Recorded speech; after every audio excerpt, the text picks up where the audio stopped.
Bien. Hola a todos, bienvenidos a nuestros auditores aquí presentes y también a los que están a la distancia. Hoy día tenemos nuestro paseo por la complejidad número 92. Como siempre les contamos un poquito en qué estamos y qué es lo que viene próximamente. Viene nuestro curso de Ciencia de Datos, Teoría, Práctica y el Futuro de los Datos. Comienza a inicios de mayo y están totalmente invitados. Esto es para un público que quiere aprender sobre data science, data mining y todo ese mundo, digamos, que está muy, muy importante ahora. También se vienen dos cosas más muy importantes.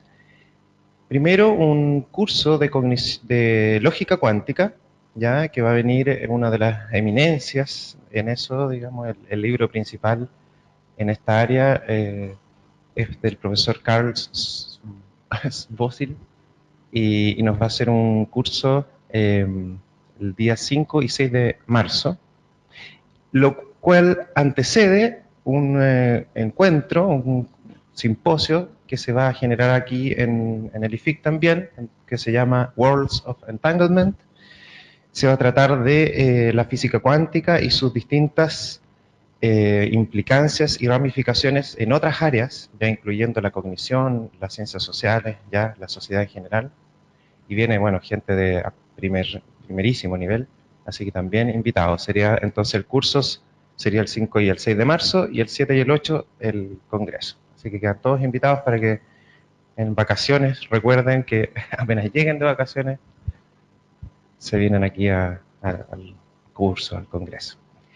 Bien, también invitarlos a formar parte del Círculo de Amigos. El Círculo de Amigos es una de las formas que tiene este instituto de financiarse. Es una forma de crowdfunding, ya de recibir aportes de personas que quieren vincularse al instituto y que quieren aportar económicamente a su realización, a su mantenimiento, y también nosotros los regaloneamos, les regalamos libros y cosas, y pueden ver las charlas por internet y tienen hartos beneficios para las cosas que hacemos acá, descuentos en los cursos, etcétera. Así que, y además, bueno, es un elemento básico también para ir formando una comunidad, ya también de amigos, por eso le llamamos así, aunque hay amigos y super amigos. Los super amigos son los que aportan más plata, eso es verdad, tenemos esa distinción. Bueno, y también, bueno, como saben, tenemos nuestras redes, así que totalmente invitados, traten de hacernos todo lo conocido que puedan.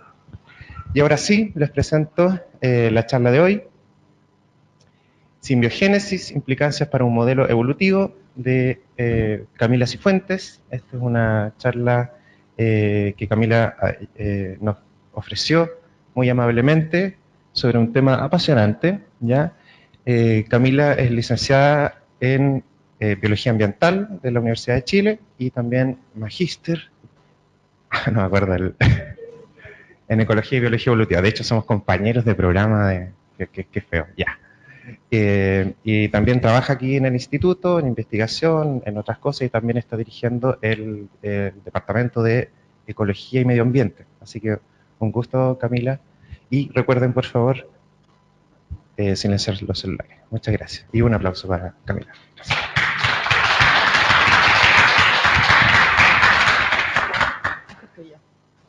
Muchas gracias.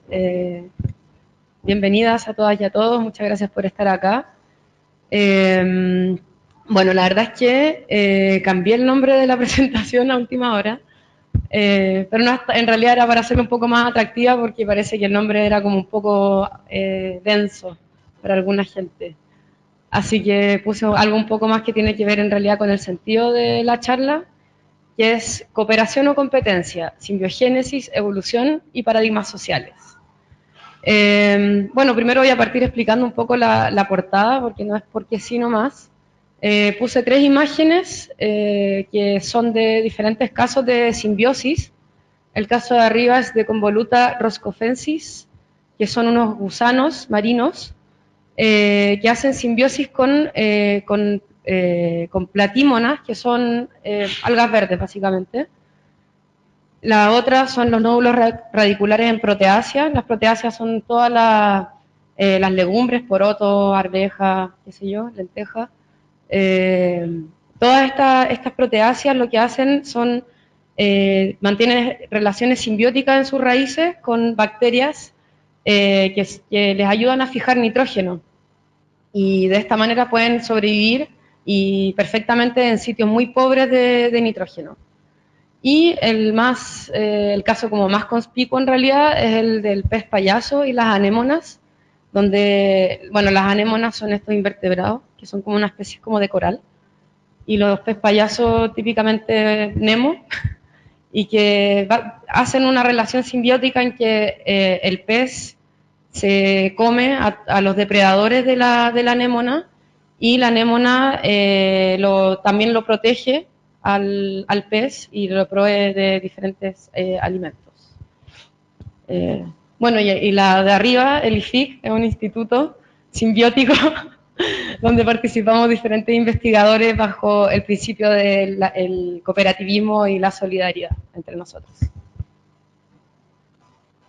Bueno, los contenidos de esta charla, en un primer lugar, vamos a hablar sobre selección y competencia como paradigma evolutivo, y también extrapolando un poco, quizás también es un paradigma que ha penetrado bastante a nuestra sociedad el día de hoy.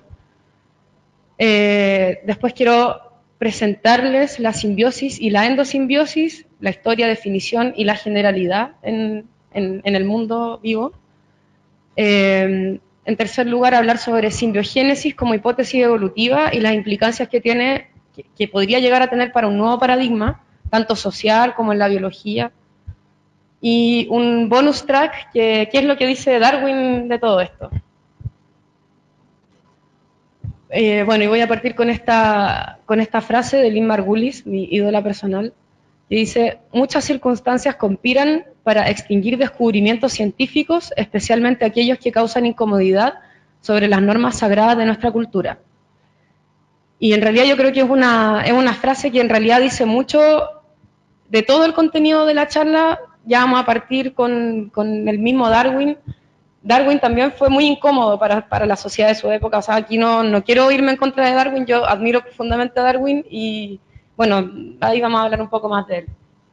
Y también puse esta imagen de Mantícora, que es un mito persa, que también está relacionado con el contenido de la charla, que es básicamente un ser mitológico que es un híbrido entre un león, un escorpión, un cabeza de humano, y resulta una cosa bien espantosa, pero que a nosotros nos podría parecer ridículo, pero es más real de lo que uno piensa.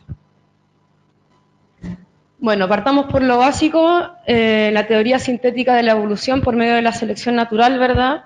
Es una síntesis que se hizo a partir de la propuesta de Charles Darwin, que luego de hacer un tremendo viaje y tremendos análisis y muchas reflexiones acerca de la propia evolución, cómo puede ser que los organismos emergieron en la vida y se han diversificado al punto de que hoy día tenemos la diversidad de organismos que tenemos hoy. Típicamente en esa imagen está la adaptación radiativa de los pinzones de los Galápagos, donde él llega a la conclusión de que todos estos pinzones originalmente provenían de una misma especie, pero que fueron radiando, ¿verdad?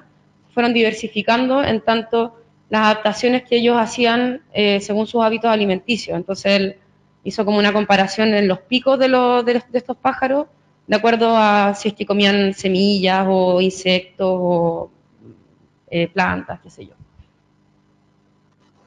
Y es sintética porque además agarra en el fondo este tema de la selección natural, de que los organismos evolucionan por selección natural, se van adaptando y los que no se adaptan mueren, ¿verdad? Y los que sobreviven es porque están mejor adaptados, ¿verdad?, a un cierto ambiente. Y que después se robusteció con la genética propuesta por Gregor Mendel, ¿verdad?, que hizo este experimento con las arvejitas y que al final básicamente lo que hizo fue deducir de qué manera la herencia se transmite de progenitores hacia la descendencia. Bueno, y esta teoría sintética de la evolución determina nuestro paradigma en la biología, ¿verdad? En que básicamente la evolución actúa a través de la acumulación de mutaciones favorables preservadas por la selección natural. Entonces se reconocen cuatro fuerzas evolutivas: las mutaciones, la deriva natural, el flujo génico y todo esto como filtrado por la selección natural, ¿verdad? Y estas cuatro fuerzas evolutivas determinarían los cambios en la composición genética de una población y generarían la diversidad de especies que encontramos hoy en día, ¿verdad? Este es el paradigma que nos rige hoy en día, por lo menos en la biología, y lo que yo propongo es que este paradigma ha logrado penetrar de tal manera en nuestra sociedad que dice mucho de cómo nosotros nos relacionamos entre nosotros, económicamente, relacionalmente, porque además se basa en ciertos supuestos, ¿verdad? Que las poblaciones crecen exponencialmente. Eso es algo que Darwin se alimentó con la teoría de Malthus, ¿verdad? Ellos dos eran contemporáneos. Que los recursos son escasos, es decir, que si las poblaciones crecen exponencialmente y los recursos son escasos, va a haber un momento en que ya no vamos a tener más recursos, ¿verdad? Por lo tanto, las especies compiten por acceder a dichos recursos escasos, y en esa competencia hay especies mejores o más adaptadas supuestamente al entorno que otras, ¿verdad? Y que son las que sobreviven. Y las especies evolucionan individualmente. Y esto puede sonar llamativo, pero después va a hacer más sentido. Bueno, y ahí puse un cómic que lo encuentro un poco divertido porque en el fondo es como, ya todo parece selección natural, ¿verdad?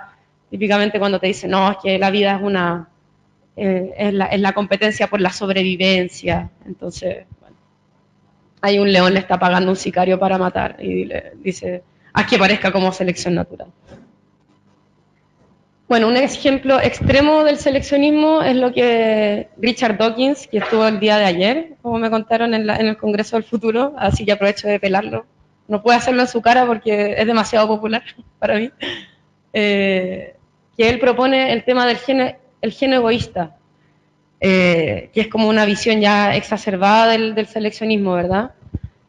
Básicamente lo que dice el gen egoísta es que trata de explicar una gran cantidad de ADN basura, o sea, que se le denomina ADN basura básicamente porque no se entiende para qué es, porque una parte del ADN se traduce en proteínas, ¿verdad? Pero hay en información codificante. Y hay otra parte del ADN que no se sabe, no se traduce en proteínas, de a poco se ha empezado a comprender que al parecer tiene que ver con regulación del propio, de los propios transcripción del ADN. Pero claro, se lo trata como ADN basura, y este tipo Dawkins lo que dice es que en el fondo la unidad de selección no es el organismo, sino que es el gen. Y el gen, poseedor de algo así como una especie de entelequia, lo que busca es perpetuarse a como dé lugar. Entonces se replica y se replica y se replica y se replica, y no importa que no se traduzca, lo que el gen quiere es replicarse y mantenerse, ¿verdad?, en los genomas. Eso. Esa es la visión como ya más extrema del darwinismo a mi juicio. Pero yo les propongo otra visión del darwinismo para no pelar tanto, que es la simbiosis, que yo creo que es un fenómeno bastante rupturista. No sé si todos saben acá lo que es la simbiosis. Es un fenómeno que involucra procesos de acoplamiento estructural que pueden incluso llegar a ser estructural, por ejemplo en la endosimbiosis, entre diferentes organismos que pueden ser del mismo grupo taxonómico o no. O sea, pueden ser la misma especie o incluso pueden ser de otra familia, de otro orden, hasta de otro filum. Ahí pongo tres ejemplos muy claves. Bueno, las bacterias xilófagas, que habitan en el estómago, en el tracto digestivo de las termitas. Las termitas no pueden digerir la lignina, o sea, la madera por sí misma, ellas no tienen esa capacidad, sino que tienen bacterias simbióticas que hacen esa labor por ellas, ¿verdad? Y las bacterias viven ahí en su estómago y se nutren de los residuos de las termitas. Típicamente el líquen también es una simbiosis muy ejemplar. De hecho es como uno de los primeros casos de simbiosis, como que por ahí se empezó a agarrar el tema, que son una asociación entre alga y hongo, a tal punto que ya no se puede distinguir cuál es el alga y cuál es el hongo del organismo, sino que es como una cosa uniforme. donde el alga hace la fotosíntesis y le provee de hidratos de carbono al organismo, y el hongo, claro, o sea, el alga provee de energía y el hongo de los nutrientes. Y el caso yo creo que es como un caso clave, que son las micorrizas. Las micorrizas son una asociación simbiótica entre plantas y hongos en las raíces de las plantas. Y se dice que es solamente gracias a la asociación simbiótica de las micorrizas que las plantas pudieron colonizar la Tierra. Si no hubiera sido por las micorrizas o por esta asociación simbiótica, no existirían plantas terrestres. Además que creo que el 90 o 95% de las plantas terrestres tienen asociaciones simbióticas obligadas. O sea, sin esta simbiosis no podrían existir. Bueno, y en particular la teoría de la endosimbiosis, que es un caso particular de la simbiosis, porque la simbiosis es la relación, ¿verdad? No es necesario que estén en contacto los dos organismos. Es básicamente esta relación mutualista, ¿verdad?, de cooperación. Pero la endosimbiosis es un caso particular donde efectivamente un organismo entra dentro de otro organismo y vive dentro de él. Y donde ocurren procesos en que ya no solamente habita dentro del organismo, sino que se empiezan a acoplar de tal manera que el organismo que vive dentro transfiere parte de su genoma al organismo huésped. Es un proceso muy largo y al final terminan fusionándose ambos organismos, ¿verdad? Bueno, esta teoría fue propuesta en 1909 por este botánico ruso, Konstantin Merechkovsky, que basó sus estudios en los líquenes. Él, estudiando los líquenes, pensaba que eran plantas y escudriñando se dio cuenta que no, que en realidad tenían un componente de hongo, ¿verdad? Y él dice, él es la primera persona que propone que el origen de las mitocondrias y de los cloroplastos, que son organelos celulares, ¿verdad?, son de origen procarionte, de una bacteria en particular. Vamos a hacer una recapitulación para aquellos que no sean biólogos o biólogas. La célula procarionte y la célula eucarionte, ¿verdad? La célula procarionte, los organismos procariontes son en su mayoría unicelulares. Obviamente en la biología siempre hay excepciones, entonces hay procariontes multicelulares, pero no es la mayoría de los casos. Se caracterizan porque no tienen núcleo ni cromosomas, pero sí tienen ADN. ADN circular, no compactado, sino que es como que flota en el citoplasma, ¿verdad? Tampoco tiene organelos y tiene un flagelo, que es como una colita, que es básicamente para motilidad. Y realiza transferencia lateral de genes, y esto es un caso, o sea, es un tema muy importante porque es de la manera en que las bacterias, los procariontes, se transfieren la información, ¿verdad? Ellos no se reproducen sexualmente, sino que la manera en que comparten información genética es a través de la transferencia lateral de genes. Bueno, que hay diversos mecanismos, no es el caso explicarlos, pero en el fondo es como básicamente, como toma, ahí va, el gen. Y eso les produce una plasticidad y una diversidad funcional bioquímica tremenda. O sea, las bacterias pueden hacer básicamente todo, pueden vivir básicamente en cualquier lugar del planeta Tierra y pueden realizar una variada gama de funciones bioquímicas. Por otro lado tenemos a los eucariontes, ¿verdad?, que son organismos que pueden ser tanto unicelulares como pluricelulares, ¿verdad? Pero tienen la característica de que son células mucho más complejas.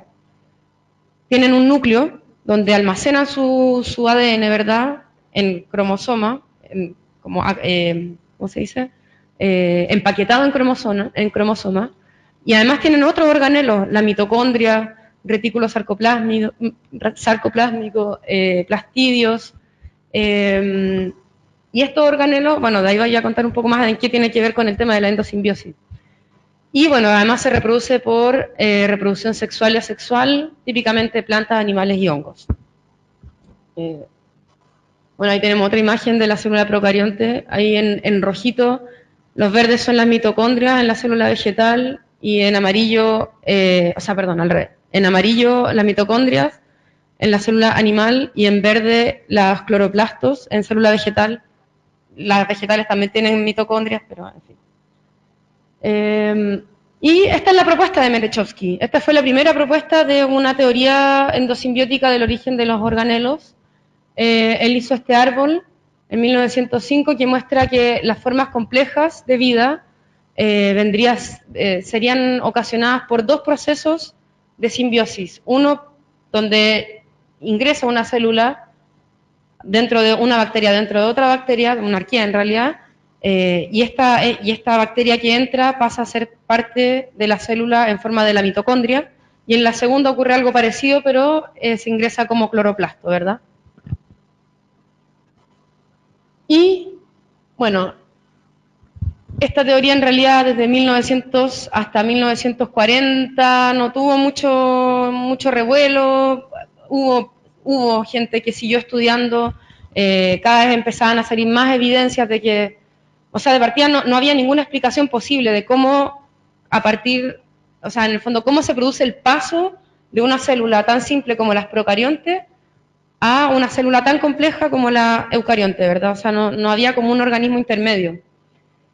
Y lo que hace esta tremenda investigadora llamada Lynn Margulis, que falleció el año 2011, es que recopila toda esta información y la sintetiza, ¿verdad? En una hipótesis, pero en realidad es la teoría de la endosimbiosis y la hipótesis evolutiva por medio de la simbiogénesis.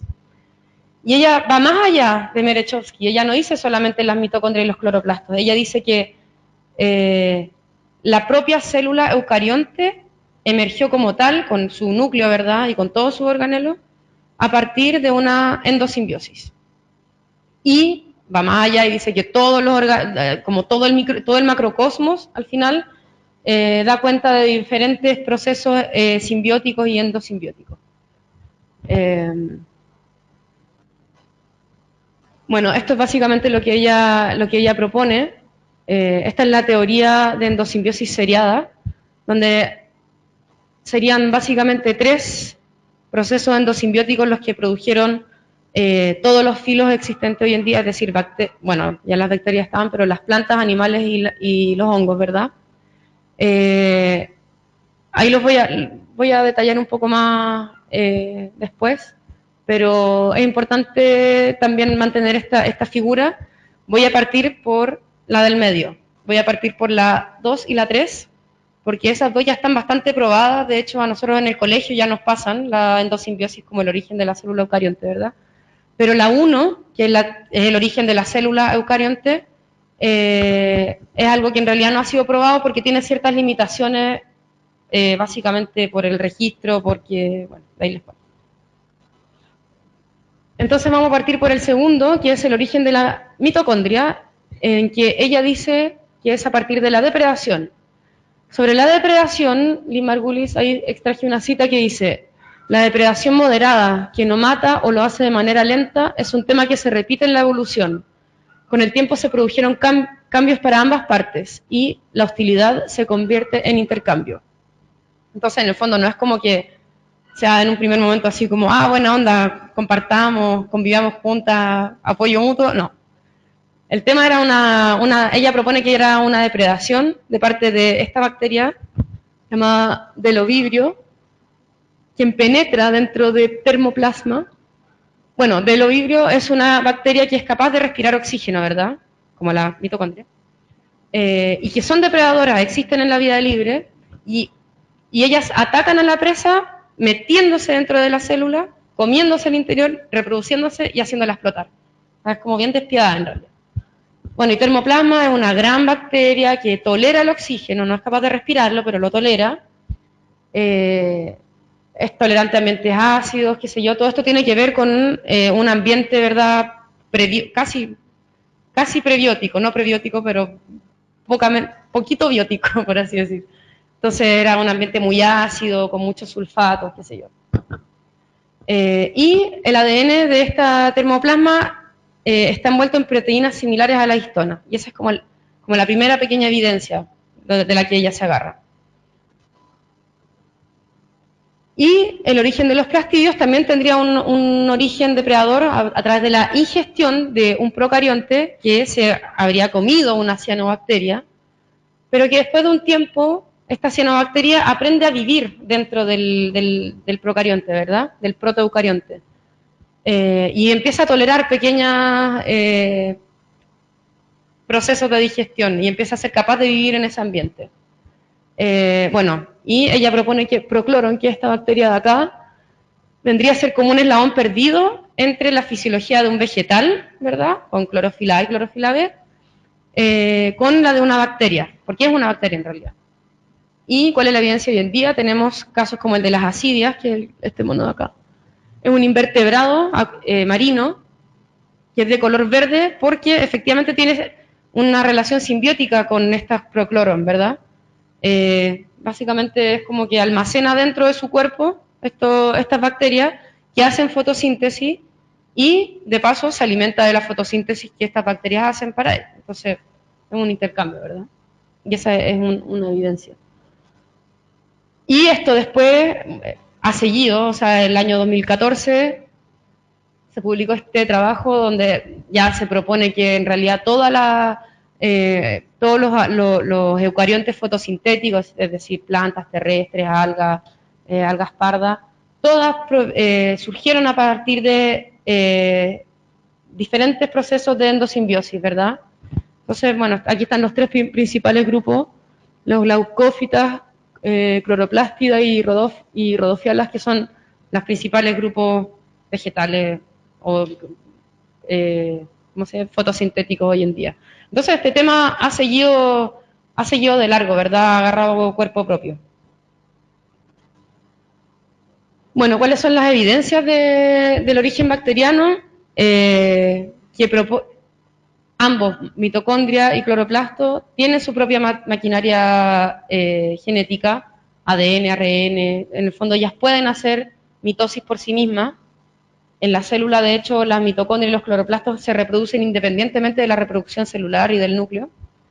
Tienen un ADN de la misma manera que las bacterias, no compactado, sin histonas, es una sola hebra, ¿verdad?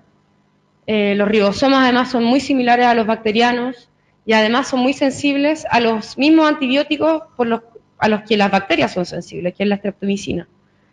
Y además estos organelos realizan transferencia genética con el núcleo celular, ¿verdad? De igual manera que la transferencia lateral de genes de las bacterias.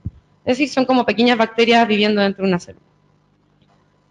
Ya, y el caso no probado, que es el origen de la motilidad y básicamente el origen de la célula eucarionte y su núcleo celular, ¿verdad? Que dice que habría surgido a partir de la simbiosis de bacterias con espiroquetas, que es un tipo particular de bacteria, como por ejemplo esta Treponema pallidum, que es típicamente la bacteria de la sífilis. La espiroqueta con la intención inicial de comerse a esta otra bacteria, pero que en algún momento, como decía Lynn Margulis al principio, la depredación en algún momento se puede transformar en un intercambio, ¿verdad? Y eso es lo que habría pasado. Bueno, las espiroquetas presentan este movimiento flagelar, ¿verdad? Esta colita, son de las pocas bacterias que efectivamente se mueven activamente. Y lo más importante es que tienen una estructura, el flagelo tiene la estructura que es igual a la estructura, bueno, lo vamos a ver más adelante, que es igual a la estructura que tienen los undulipodios en los eucariontes, los cilios y los flagelos, ¿verdad? Y actualmente hay un caso de simbiosis de espiroqueta con esta Mixotrichia paradoxa, que es un protista que habita en el intestino de una célula, pero que ustedes ven que es una bacteria que es como peluda, pero en realidad es una bacteria que tiene solamente cuatro undulipodios propios, cuatro de esos pelitos son efectivamente de su organismo y todos los otros 500.000 pelitos son espiroquetas simbiontes. ¿Ya? Y esto es lo que ella propone, que básicamente se habría formado un protoeucarionte llamado Thiodendron, que es esta asociación simbiótica, y que en algún momento pasó a formar parte del núcleo, y dejando esa colita, ¿verdad?, que son los undulipodios, ¿verdad?, los cilios y los flagelos. Y la evidencia es esta. La triconinfa, que es una protista, es decir, una célula eucarionte, que no tiene mitocondria, porque es verdad que la mitocondria se formó después, pero es unicelular, ¿verdad? O sea, es una célula eucarionte que no tiene mitocondria, pero que tiene núcleo, tiene todo lo de una bacteria, o sea, todo lo de una célula eucarionte. Esta última simbiosis, que es como la más, en realidad es la más paradojal, porque en realidad las estructuras que hoy día quedan, que son los cilios, los flagelos y todo lo que es la movilidad interna, es decir, el uso mitótico, todo lo que ordena internamente a la célula, ¿verdad? Lo que realiza todo el transporte para la mitosis, ¿verdad? Para la división celular, no tiene ADN, no quedó ADN. Lo que propone ella es que todo el ADN efectivamente migra hacia el núcleo celular, ¿verdad? Entonces no quedan vestigios como en la mitocondria, que tenemos efectivamente ADN bacteriano. En el uso mitótico no hay ADN, aunque sí se ha encontrado ARN, que es la otra forma de la molécula de herencia, ¿verdad? Entonces, otra cosa importante de esta movilidad, que es movilidad interna y externa, es que no es que los eucariontes tengan cilios y además tengan uso mitótico. O sea, como dice ella, no se puede caminar y mascar chicle.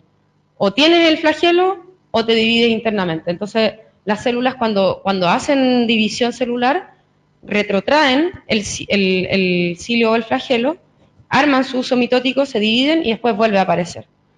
Este es el uso mitótico, para los que no saben. Son estas como ramitas que les crecen y que básicamente es como que ordenan internamente la célula y hacen que la división celular sea perfecta, ¿verdad? Que no haya información que quede en un lado y no en lo otro, que no haya copias mal hechas, qué sé yo. Y estos son los cilios, son como pelitos internos estomacales que ayudan para el movimiento, ¿verdad? Es lo que hace que la comida, cuando uno va haciendo digestión, vaya pasando por el tracto digestivo. Bueno, como les decía, las evidencias son que los undulipodios tienen la misma estructura que los flagelos bacterianos, ¿verdad? Esta estructura 9+2. Y además se encuentran en una variada gama, o sea, básicamente se encuentran en todos los organismos, ¿verdad? Espermatozoides, cilios de los pulmones, tráqueas, oviductos, antenas de las langostas, cilios de los paramecios, zoospora. En realidad, y bueno, y las estructuras de los cinetosomas, que son como el organismo, el órgano que comanda toda esta movilidad, tienen exactamente la misma estructura. Entonces, toda esta especificidad es imposible que se haya formado dos veces en la evolución como de manera separada, ¿verdad? Son tan conservadas que es muy improbable que haya sido originado por vías distintas, por lo tanto, la conclusión es que deben tener un origen común.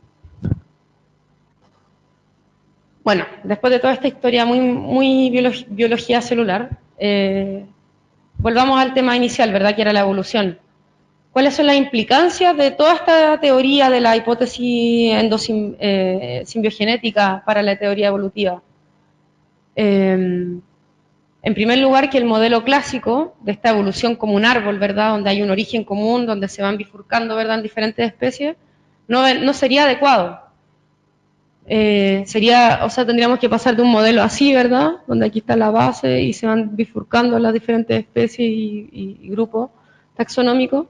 Tendríamos que pasar a un estilo así, como una especie de evolución reticular, ¿verdad?, donde están todos, hay puntos de contacto con todos, ¿verdad? Ahora sí, es importante notar que no es que nosotros, eucariontes, de hecho los eucariontes somos los más limitados, o sea, nosotros no podemos hacer transferencia lateral de genes. Son las bacterias las que nos pueden hacer transferencia lateral de genes. No sé si a los animales, pero sí ya está comprobado que a las plantas sí le hacen. Y además, la otra gran pregunta es, ¿cuál es la unidad de la selección? Como les decía al principio de la charla, bajo este paradigma de la síntesis evolutiva, la unidad de evolución o es el organismo o la especie, y ya así en un término mucho más extremo, el gen, ¿verdad? Que es esta teoría de Richard Dawkins. Pero según este otro como paradigma, ¿verdad? Esta otra idea, en realidad la unidad de selección es algo mucho más amplio, es el holobionte que le llaman. Ya el genoma no es el genoma del organismo en sí, sino que es el hologenoma. Es el organismo de ti más tus simbiontes, ¿verdad? Entonces la evolución sería de organismos multigenómicos y multiespecies en términos anatómicos, genéticos, fisiológicos, evolutivos y de su sistema inmune, ¿verdad? Entonces les pongo acá dos casos. Primero este calamar, Euprimia scolopes, que desarrolla esta bioluminiscencia, ¿verdad? Que además les sirve para su ciclo reproductivo. Sin esa relación simbiótica sencillamente no se reproduciría porque no sería llamativo para la hembra. Y el caso de los corales, que tienen una relación simbiótica con Symbiodinium. Symbiodinium es una bacteria que fija nutrientes y que en el fondo es como que alimenta al coral. Y de hecho está pasando con el tema del cambio climático, que está aumentando la temperatura, o sea, perdón, la acidez y la temperatura de los océanos, y esta relación simbiótica se está empezando a romper. Y lo que está pasando es que los corales se están empezando a decolorar. Decolorar es básicamente que la simbiosis se rompe y se va la bacteria, ¿verdad? Y estos corales están, así, grandes masas de arrecifes de coral están básicamente muriendo de hambre, de inanición. Entonces, claro, la pregunta es cuál sería, si hablamos en estos términos, ¿cuál sería la unidad evolutiva, la unidad de selección evolutiva? Incluso nosotros mismos, nosotros no podemos hacer digestión si no tuviéramos bacterias en nuestro estómago, o sea, es muy cercana el tema de la simbiosis, nos atañe directamente como seres humanos. Y bueno, y aquí ya un poco concluyendo, ¿por qué la cooperación es una idea poco considerada? En su inicio, al principio del siglo XX, la discusión sobre si la simbiosis era como me creen, no me creen, y si me creen que existe efectivamente esta relación simbiótica, es porque algún efecto negativo debe tener para el otro, o sea, alguno de los dos organismos tiene que prevalecer, tiene que haber como alguien tiene que estar ganando, no puede ser que los dos ganen al mismo tiempo, ¿verdad? Bueno, y ahí les puse una fotito de la discapacidad, muy bonita. Donde un manco sale pedaleando y el otro personaje sin piernas sale dirigiendo, ¿verdad? O sea, existen relaciones donde no es necesariamente que uno tenga que ganar sobre el otro, sino que efectivamente ambos organismos pueden salir aventajados. Evidentemente el parasitismo existe, las relaciones negativas, la depredación, todo eso existe, si nadie lo está negando. Pero ¿por qué negarse a la idea de que la cooperación puede existir en la naturaleza y puede ser también un motor, una fuerza evolutiva como tal? Y, bueno, este es un ejemplo de algo que se viene estudiando últimamente que tiene que ver con estas redes de micorrizas, ¿verdad? En que básicamente lo que dice que un bosque entero no funciona como, no son solamente árboles parados, ¿verdad?, independientes unos de otros, sino que a través de las raíces se generan verdaderas redes fúngicas en relación con las mitocondrias, o sea, con la micorriza.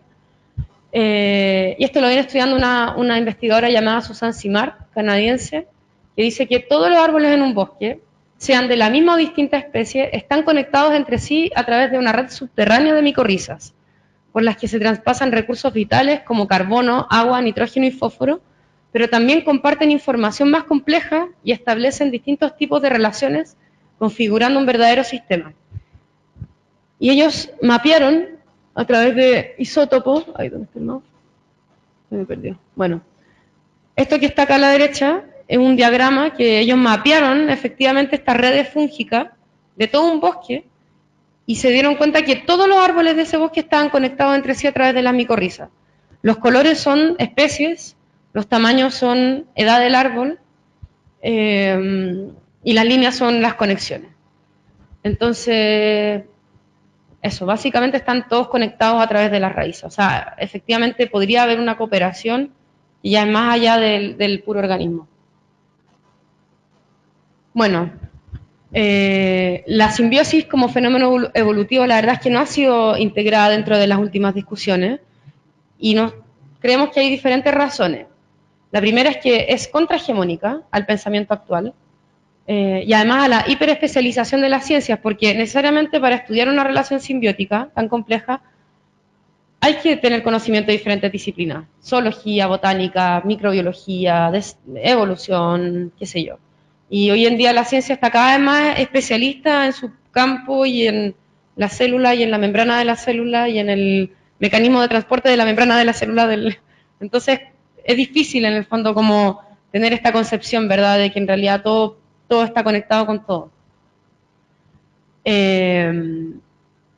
Por otro lado, está muy en contra con toda la teoría de gérmenes y de las enfermedades, ¿verdad? Todo esto de que el jaboncito que te mata el 99% de las bacterias es porque tenemos ya como sociedad internalizado que las bacterias son lo peor que puede haber, que por favor no toques ni te acerques a ninguna bacteria, siendo que nosotros mismos dependemos de muchas relaciones con bacterias que tenemos en nuestro propio cuerpo. Claro, desde Pasteur y Koch, las bacterias han sido vistas como causantes de enfermedades y como enemigas del hombre, ¿verdad?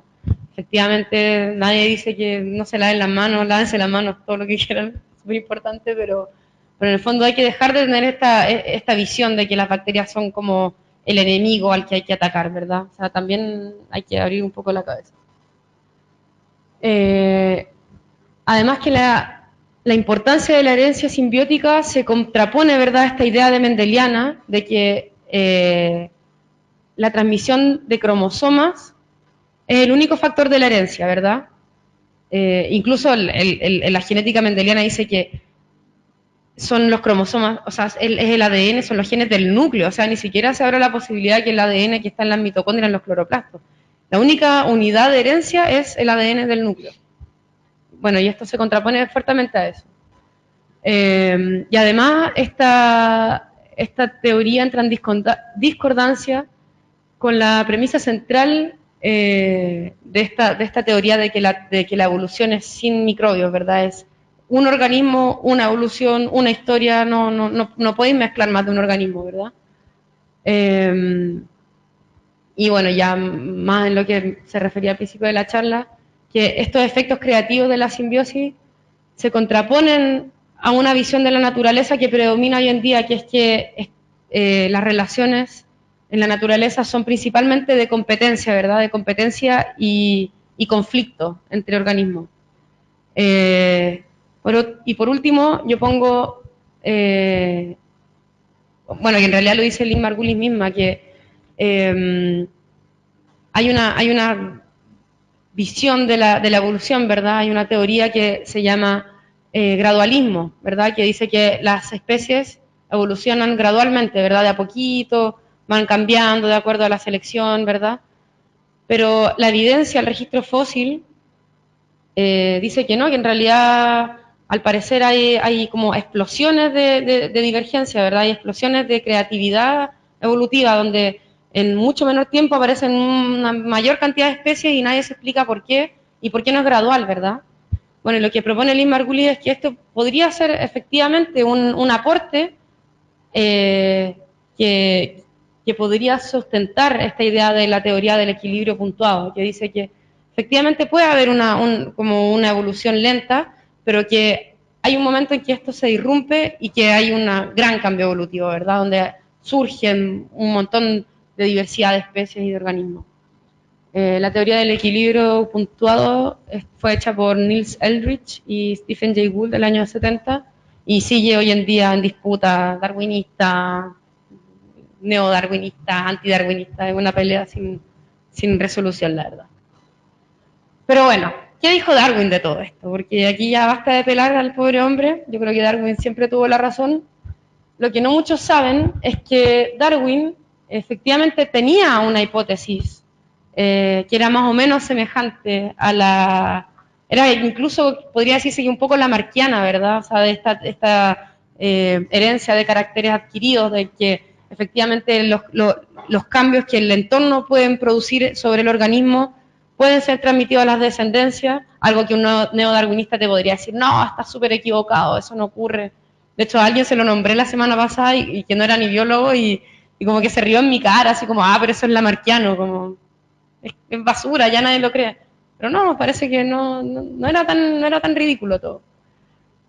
Y Darwin lo dijo en su hipótesis de pangénesis del año 68, poquito después de escribir su famoso libro, donde dice que la unidad de herencia serían gémulas, gemules en inglés, no supe más cómo traducirlo, que serían como partículas presentes en todas las células de los organismos y que en su interacción con el entorno podría provocar cambios en estas gémulas y en el caso de que las gémulas alcanzaran los órganos sexuales, ¿verdad?, reproductivos, pasarían a la descendencia.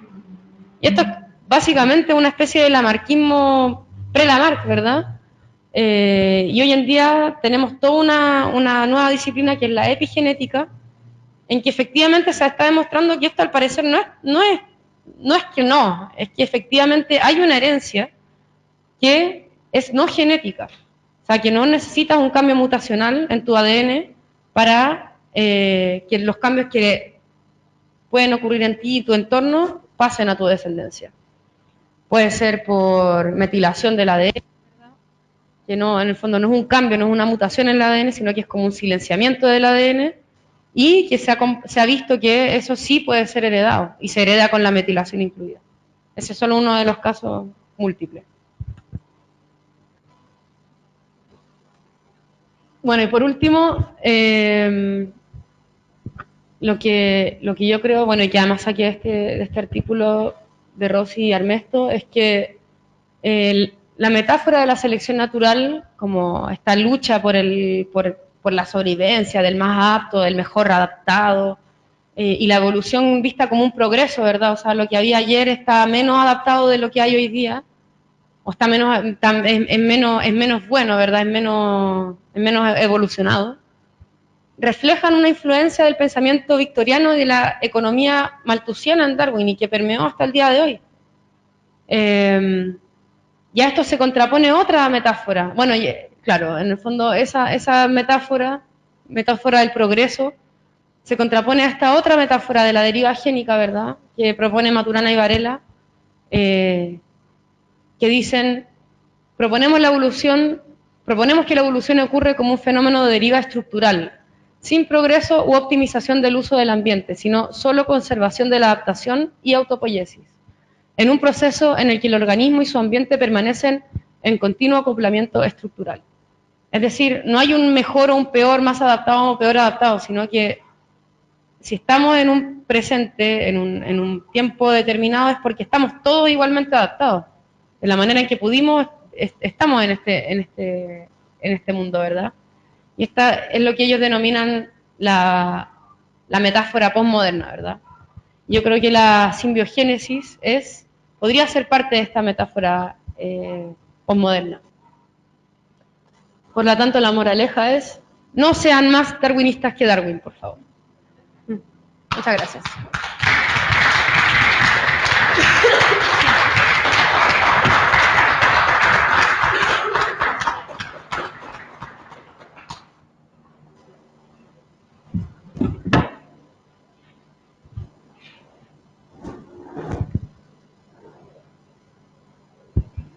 Tenemos tiempo de preguntas. Comentarios. Comentarios también. Parto yo con una, mientras. Cuando uno contrapone dos teorías, a veces pasa que no siempre queda claro qué tan contrapuestas están, ¿cierto? Siempre están esas preguntas de si realmente somos o no, estamos o no peleando. Y pensaba que, por ejemplo, ¿qué diría una persona, qué diría Richard Dawkins de la endosimbiosis, o de la simbiosis en general? ¿Qué diría un pensamiento basado en la competencia? Y, por ejemplo, uno podría decir, bueno, lo que pasa es que cooperar es altamente competitivo. Los sistemas que cooperan les va bien respecto al resto, ¿cierto? Entonces, el surgimiento de la endosimbiosis, el surgimiento de los multicelulares, el surgimiento de la simbiosis en general son innovaciones cooperativas que vencen en la lucha por la sobrevivencia con los otros, ¿cierto? Y van prosperando, ¿ya? ¿Y qué pasa si el mensaje, porque tú estás hablando un poco de este juego, ¿cierto?, entre las ciencias sociales o el pensamiento social versus el pensamiento biológico? ¿Qué pasa si la moraleja es, bueno, la cooperación o sea, la biología nos enseña que la cooperación es la forma de ganar en esa lucha? Uno puede plantear las visiones a veces como contrapuestas o puedes contar la historia de una manera o de otra. No estoy tan seguro si no se pudiese generar una visión, digamos, que los deje contentos a todos. O algo así. Yo creo que, bueno, en la primera parte, o sea, aquí, así ya yéndome muy en la específica, yo creo que si efectivamente fuese así el caso de que los multicelulares ganaron, o sea, no tendríamos bacterias hoy en día, porque en esta lucha por quién gana hubieran perdido, se supone que si es que no hubieran cooperado, o no, no sé. Eso es lo primero que se me ocurre, pero en realidad, bueno, más allá de eso, que solamente para salir del paso, yo creo que efectivamente en esta teoría simbiogenética no hay un afán por contradecir la selección natural. O sea, yo nunca leí que Lynn Margulis dijera la selección natural no existe. O sea, para nada. De hecho, lo que ella propone es que efectivamente a partir de esta endosimbiosis y simbiogénesis, igual hay un sedazo selectivo, ¿verdad? O sea, yo creo que igual efectivamente se podría llegar a una especie de consenso, como de tercera síntesis, por así decir, en que efectivamente se pudiese demostrar que cooperando se puede ser más que o mejor que. Pero en realidad si queremos cambiar nuestro paradigma, tampoco la idea es compararnos tanto con otros, ¿no? No sé, como que también es seguir en la misma tónica de soy más, soy mejor, gano más, como que en realidad todo esto apuntaba a que tratáramos de salirnos un poco de ese juego, ¿verdad? De esa estructura mental de la competencia.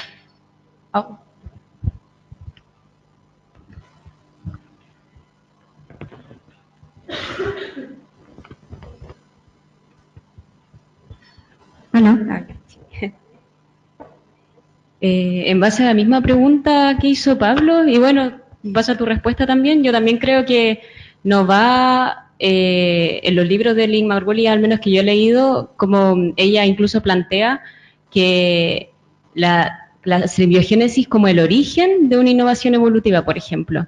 Según lo que yo tengo entendido también, en general Darwin, yo no he leído eso que tú planteaste de la pangénesis, pero en general Darwin, por ejemplo, en el libro del origen de la especie no se mete en el tema del origen, claro, sino que habla de que la selección es como el mecanismo que genera la especiación, pero no se mete en el tema del origen.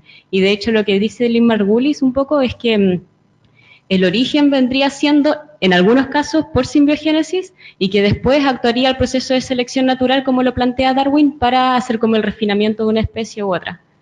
Así que, y yo también estoy como de acuerdo contigo de que en verdad no es posicionarse en una u otra teoría, sino que finalmente son, por ejemplo, qué características tiene algún linaje, porque hay algunos linajes, por ejemplo, no sé si estamos relacionados con el término linaje, pero como de líneas evolutivas, en que algunos caracteres se explican por una herencia mendeliana, por ejemplo, se explican por darwinismo, otros se explican por simbiogénesis, otros se explican por lamarckismo también, en el caso de la epigenética, por ejemplo.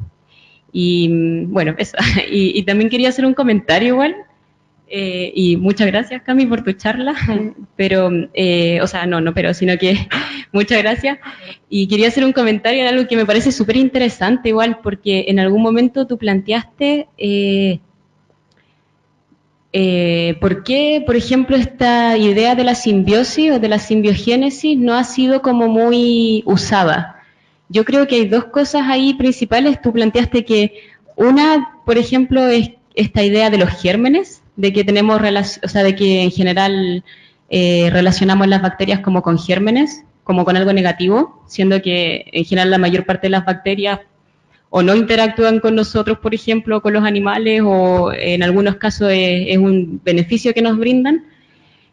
Otra también es que el hecho de que somos bien especialistas y bueno, yo agregaría una más, que es súper difícil identificar también la simbiosis. ¿Cuál es su modelo de simbiosis?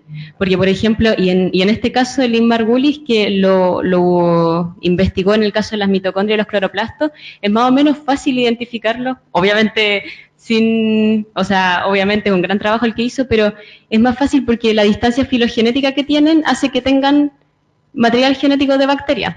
Entonces, claro, tú encuentras el material genético de bacteria y dices, wow, hay algo ajeno ahí, y hay algo que está actuando acorde como un sistema.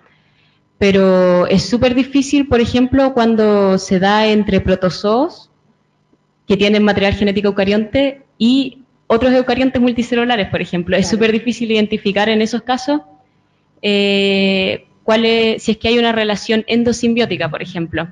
Porque hay organelos, incluso en eucariontes, en distintos linajes, que son súper extraños y que incluso están en protozoos. Pero es muy difícil también dar con si el origen es común debido a una simbiogénesis, porque en verdad es difícil hacer esa distinción de qué es lo especial de ese organelo, por ejemplo. Y eso, bueno, y eso quería, lo otro lo podemos hablar después. Bueno. Sí. Sí, respecto a eso, hay también una frase que me quedó grabada de un libro de la Lynn Margulis, que decía que paradójicamente, cuando la simbiosis ya está como más arraigada, es básicamente imposible discernir entre un organismo y otro, porque además hay un proceso en que los genomas se empiezan a unir, ¿verdad? O sea, hay un traslado del genoma del hospedero hacia el hospedador, hasta que, por ejemplo, lo que ella hizo en el caso de la espiroqueta, el uso mitótico no tiene ADN. ¿De dónde voy a sacar evidencia si es que ni siquiera quedan? Entonces, como una especie de, no sé si una paradoja, pero en el fondo es parte de la complejidad de cómo distinguir, ¿verdad?, el origen de cada una. Y respecto de lo que dijiste al principio, claro, o sea, yo creo que más que si es que una gana o una teoría es mejor o peor, yo insisto, yo admiro mucho a Darwin. Yo me declararía darwinista si es que no tuviera un sesgo tan negativo hoy en día para nuestra tendencia, ¿verdad? Pero yo soy una admiradora de Darwin y jamás echaría por tierra la selección natural. Así como tampoco echaría por tierra la genética mendeliana, sino que por otro lado me fijaría en el tremendo potencial creativo que tiene la simbiosis. Yo creo que esa es la clave, o sea, todas las grandes innovaciones, bueno, que es lo que proponen, las tremendas innovaciones como evolutivas, bioquímicas, qué sé yo, es probable que hayan sido por un proceso de simbiogénesis.